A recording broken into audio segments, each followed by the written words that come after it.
Hey everyone, welcome to Raj economics and commerce classes. मैं हूं नीरज कुमार और अब डिस्कस करने वाले हैं इकोनॉमिक्स एमसीक्यू सीरीज का day number 12।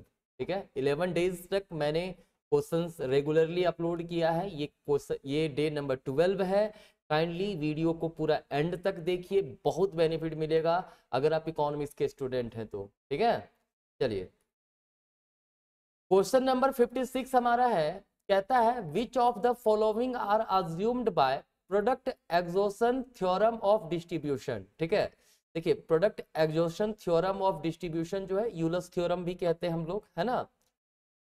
Linear homogeneous production function, बिल्कुल ये अज्यूम किया गया है product exhaustion theorem of distribution में कि there is homogeneous production function. और अगर मान लीजिए production function Q equals function of labour and capital है, ठीक है, तो क्या होगा, labour into D Q by D L, है ना, plus capital into production difference of D Q by D K, है ना, इक्वल्स क्या होगा, क्यू होगा, है ना। This is the product exhaustion theorem of distribution.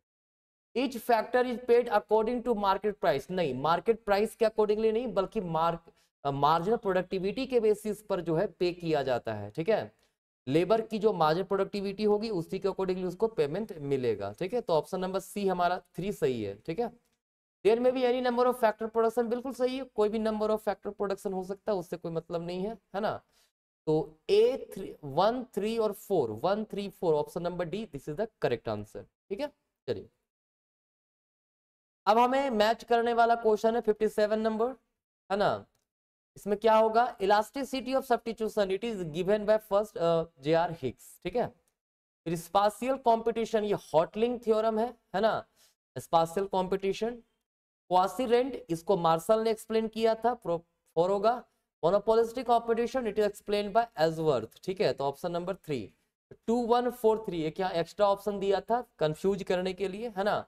2143 option number C, this is the correct answer. ठीक है, देखिए जो भी क्वेश्चंस है ना, अगर मान लीजिए मैच करने वाला खास करके क्वेश्चन रहे, अगर एक दो भी अगर आपको आता हो तो उससे देख लीजिए क्या वैसा ऑप्शन एक ही है कि और भी ज्यादा है। अगर एक ही ऑप्शन रहेगा तो आंसर आपका तुरंत सही हो जाएगा। ठीक है ना, चलिए क्वेश्चन नंबर है हमारा 58। क्या है क्वेश्चन नंबर 58, क्या है, who has given well known diamond water paradox. ठीक है, देखिए डायमंड वाटर पैराडॉक्स कहता है कि डायमंड जो है इसका यूटिलिटी जो है, टोटल यूटिलिटी काफी कम होता है, बहुत ज्यादा यूज का तो चीज नहीं है, फिर भी इसका प्राइस जो है वो काफी ज्यादा महंगा है। ठीक है, लेकिन जो वाटर है जो बहुत ज्यादा यूजफुल है ना, जिसकी टोटल यूटिलिटी बहुत ही ज्यादा है, इसकी प्राइस काफी कम है। ऐसा क्यों,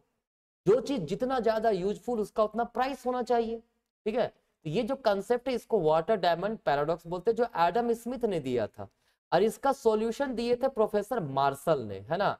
इन्होंने कहा कि देखिए डायमंड की टोटल यूटिलिटी ज्यादा है लेकिन कम है, लेकिन मार्जिनल यूटिलिटी जो होता है डायमंड का, एमयू काफी हाई होता है। ठीक है, क्योंकि ये काफी स्कार्स होता है, तो जो चीजें स्कार्स हो वो काफी उसकी मार्जिनल यूटिलिटी काफी हाई होती है, जिस कारण से प्राइस काफी ज्यादा हाई होता है।